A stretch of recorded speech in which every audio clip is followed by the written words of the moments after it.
Guys, this is the first episode of an all-new Q&A based series. It's called The Clinical Dose. The plan is to pick 5 or so questions each and every week, answer those questions as comprehensively but as concisely as we can. This week, Vince is joining me. Other weeks, someone else is going to join me. Other weeks, someone else may even join Vince. You just don't know what you're going to get. Weekly episode. It's called The Clinical Dose. Vince, let's get straight into it. Our first ever question. Let's do it. The Clinical Dose. So the first question coming from Southport, 1985. How long should your bulking phase be versus your cutting phase? This is quite a common question, actually. I get this a fair bit, and these questions actually came through from my personal Instagram weekend Q&A that I do, at Joseph Mencel. If you're not following me on Instagram, you should. And actually, you should follow Vince as well, at Vinny Lawrence, both on screen at the moment. So this question is one that I get quite often, and it's quite an interesting question to answer. When we're talking about bulking phase, let's define that as being in a caloric surplus. Yeah. And then let's define cutting phase as being in a caloric deficit. Yeah. What do you reckon, Vince? Is there like a ratio of, how long you should be in surplus to deficit? What do you reckon? Depends on what your goal is. I mean, if you're not trying to cut, then there's no need to. You should be in a calorie surplus. If you're trying to grow continuously, staying in that surplus.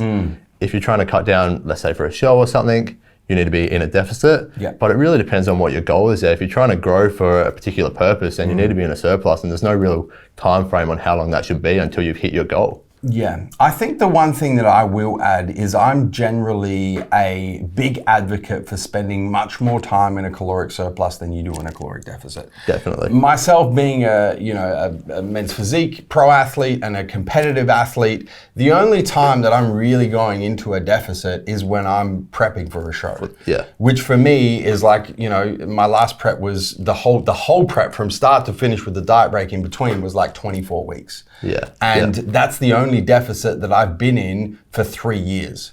So 100 of the 150 weeks in 3 years, I spent 24 of those 150 weeks in a deficit, and I spent 126 of those 150 something weeks in a surplus. So that gives you a little bit of a ratio. I think the other thing to consider as well is that when you are in a deficit, your metabolic adaptation happens a lot quicker when you're in deficit than when you're in surplus. So by nature of how quickly that process happens, you really can't spend a lot of time in deficit before your body starts plateauing. Yeah. And you have nowhere to go because you can't take your calories any lower, you can't do any more exercise to increase your caloric output. You're kind of at deficit, you've reached plateau, you've reached metabolic adaptation. Where do you go from there? You go back into surplus. Yeah, that's it. So. Whereas when you're in surplus and you reach metabolic adaptation, you can go further into surplus quite easily. You just eat more food. Not hard. Next question. So question 2 from Kayla Kayla Tui. Yeah. What is your best advice for someone that has just begun their fitness journey? Oh, this is a great question. I think the first and foremost thing is something we preach a lot. If it fits your lifestyle. Definitely. Find what fits your lifestyle. The biggest piece of advice, and Kayla, this is, I'm assuming that the first name's Kayla, I think it is. I think, obviously the first question, the first name was not Southpaw, but we're gonna rock with Kayla. Kayla, I think the one piece of advice that is probably my biggest piece of fitness advice, regardless of whether or not you're starting your fitness journey, you're in the middle of it, you're quite advanced in your fitness journey, is find a fitness regime when it comes to your diet, your training, your supplementation that fits your lifestyle. The reason why this is my biggest piece of advice is because the one most important factor when it comes to achieving whatever health and fitness goal your health and fitness goal is consistency over a sustained period of time. Those people who are the most consistent for the longest period of time get the best fitness results on their health and fitness journey. Full stop, period, game over, nothing else to say. The only way you can be consistent enough for a sufficiently long enough period of time is to find a training regime, a cardio regime, a dieting regime, a supplementation regime that is not abrasive to your lifestyle. Vince, what do you have to add to that? Definitely agree, and trying to find that, at some point you'll probably fail at one thing as you're trying to find what fits your lifestyle, and that's okay. It's not time to give up. It's a time to go to the next thing that might fit your lifestyle and try that. Because failing's not kind of the end, and you're probably going to do it at least once. And that's actually a good point, especially for those of you who are on the start of your fitness journey, is don't fail and go, well, that's it. Time to wave the white flag, time to throw the towel in, fitness journey is over. Learn from the failure, pivot, try something else. Fail again, pivot, try something else. Definitely. Yeah. I've been competing, not on the fitness journey, I've been competing since I was 19. I've been competing for 15 years, and I still make mistakes. And I still pivot, and I still learn from Everyone failures. does. Everyone does. So especially for those of you new to your fitness journey, don't take a wrong turn and throw the towel in and go, well, that's it. Learn from your failures, pivot, try something else until you find something that fits your lifestyle. And the other thing as well is what fits your lifestyle at different times in your life is going to change as well. You know, I just did a massive shift where I used to cardio in the morning, train late at night. Yeah. I literally flipped that on its head 6 months ago to train first thing in the morning, cardio at night, because it fits my lifestyle at this stage of my life. So what fits your lifestyle is also going to change as you progress, not just through your fitness journey, but through life in general. Definitely. So keep that in mind. Definitely. Next question. So from Mario De Lorenzo, 92, cereal versus dextrose post-workout, does it matter? What do you reckon? I think it does. So just two different types of carbohydrates. Dextrose is going to be a really simple sugar, which is going to absorb very rapidly in pretty much no time and cause quite a rapid insulin response. Whereas cereal contains a few different types of carbs. It's got some sugars in there, but mostly a kind of starch or rice or something like that, which is going to need to be broken down. Yeah. So that's going to take longer to happen. Yeah. I think, by the way, this question's been framed by Mario, the fact that he's even considering dextrose post-workout. Dextrose is the ideal carbohydrate source post-workout when you're trying to recover as fast as possible, build muscle as fast as possible, and get into your next workout as fast as possible. 100%. Right? So generally, we recommend dextrose for people in caloric surplus or quote-unquote bulking. We generally don't recommend dextrose for people who are trying to improve body composition by bringing their body fat down, because it's kind of counterproductive. So let's assume that Mario is in a caloric surplus. He's trying to build some muscle. Dextrose is the superior carbohydrate for that because, as you mentioned, it provides the greatest insulin response. Why does it provide the greatest insulin response? Because your body doesn't have to digest dextrose. It's D-glucose. You drink the shit, it goes through your stomach, through your intestine, straight into the bloodstream, blood sugar levels go up, insulin gets secreted at the most rapid rate. Nothing is going to secrete insulin faster than actually putting insulin into your body than consuming dextrose, which is the best for getting everything else, such as your protein, your creatine, your glutamine, all the other shit that you're taking post-workout into the bloodstream to start the recovery muscle building process. So if that's your goal, you can't go past dextrose. And cereal is not even close to dextrose when it comes to getting that insulin secretion post-workout.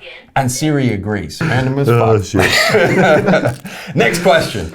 So, people say that businesses will never be the same after this pandemic is over. Thoughts from Guz Manio?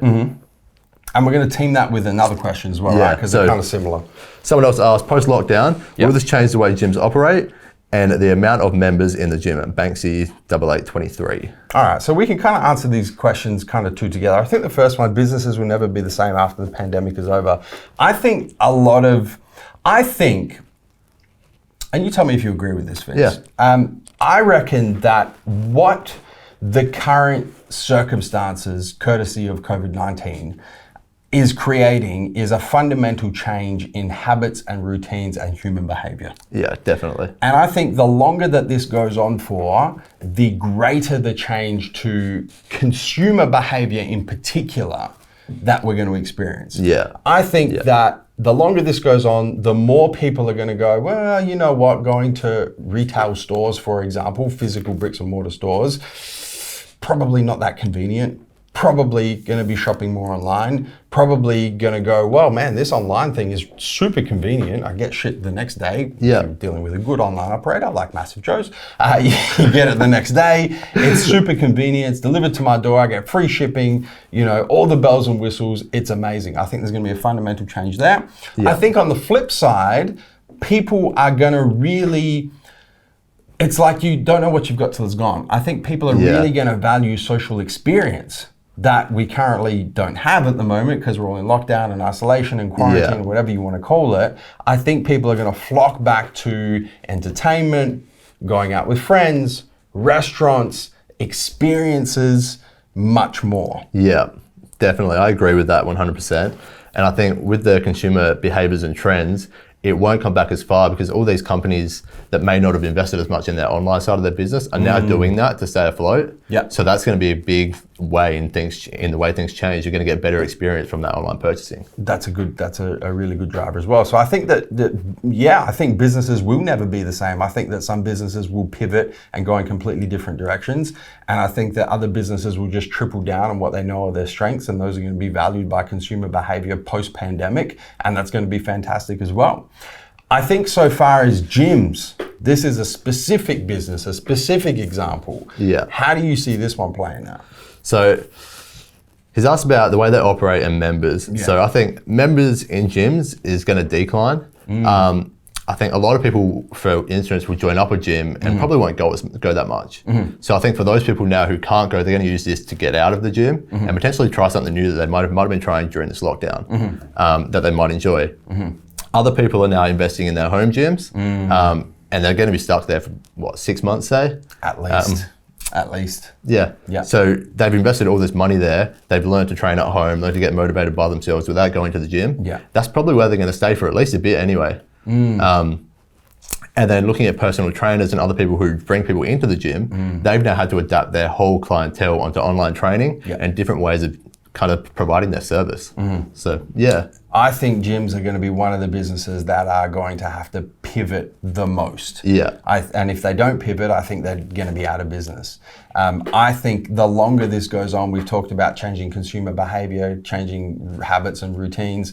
I mean, I've been training at home now for 3 weeks and I love it. Yeah. I just love the fact that I'm literally just in transport to and from the gym every morning, I'm saving about 40 minutes. 20 minutes to the gym, 20 minutes home from the gym. I've got another 40 minutes every day.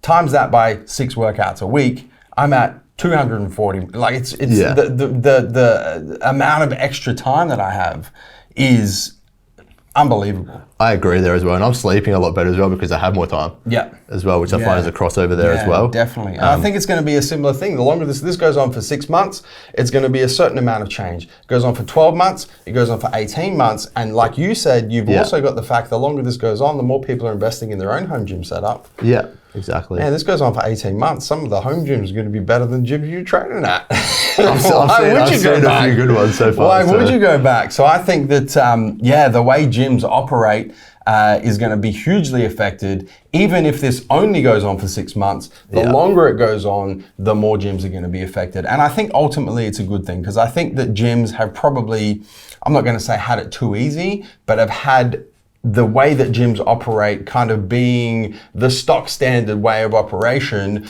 because it's always been the way gyms have operated, which is a really shit thing for innovation and a really shit thing for efficiency in business. Yeah. And I think now they're going to be forced to rethink the fundamental way that gyms operate. Yeah. The fundamental way that they're set up, the fundamental way they charge for memberships, the fundamental way they treat their members. And if they don't, they're not going to have a gym, they're not going to have a business to come back to. And I think Adelaide's very saturated in terms of gyms around the place as well. Well, here where we're based, unbelievable. So, I mean, some of those I can't see really maybe even coming back. So I think so too. Final question for this first episode of The Clinical Dose. Do you truly need heavy compounds to accomplish a phenomenal physique? Jacob Liu. Okay, interesting one. It is. I think the first one is defining a phenomenal physique.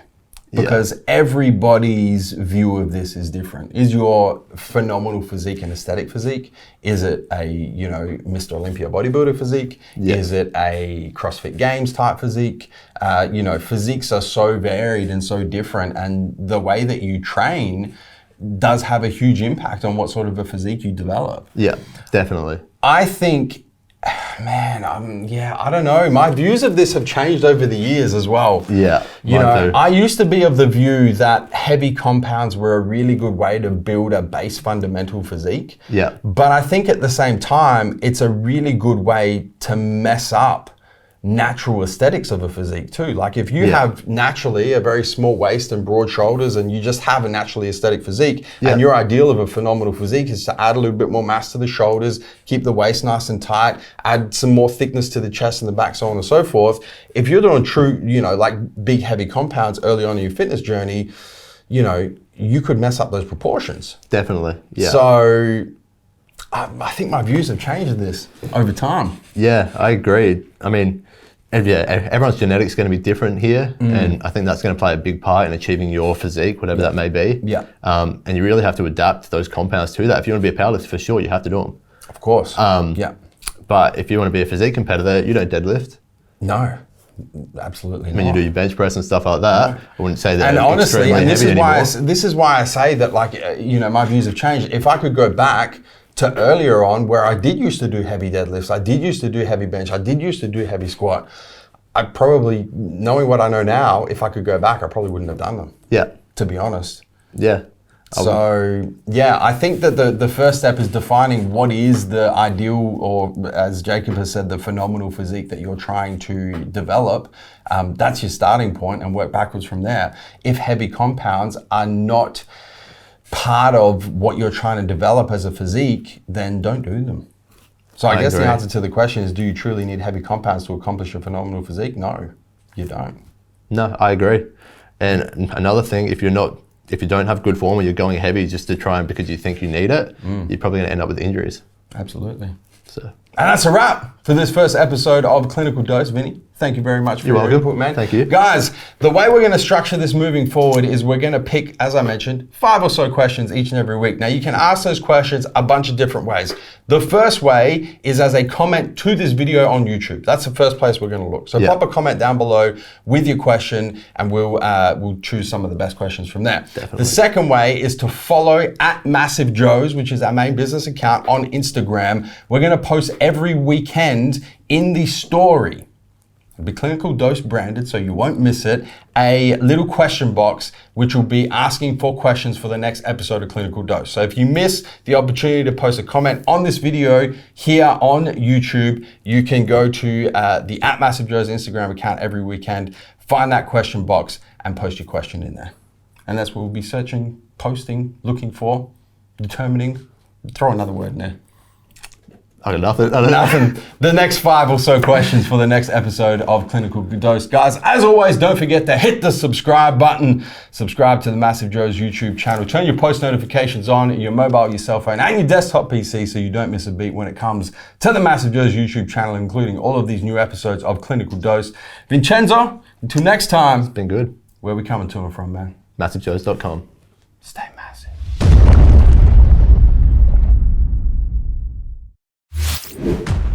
Thank you for tuning in to this video. We hope you enjoyed watching. Don't forget to check out our latest upload and our recommended video, and be sure to subscribe to the MassiveJoes YouTube channel to stay up to date with all of our latest uploads.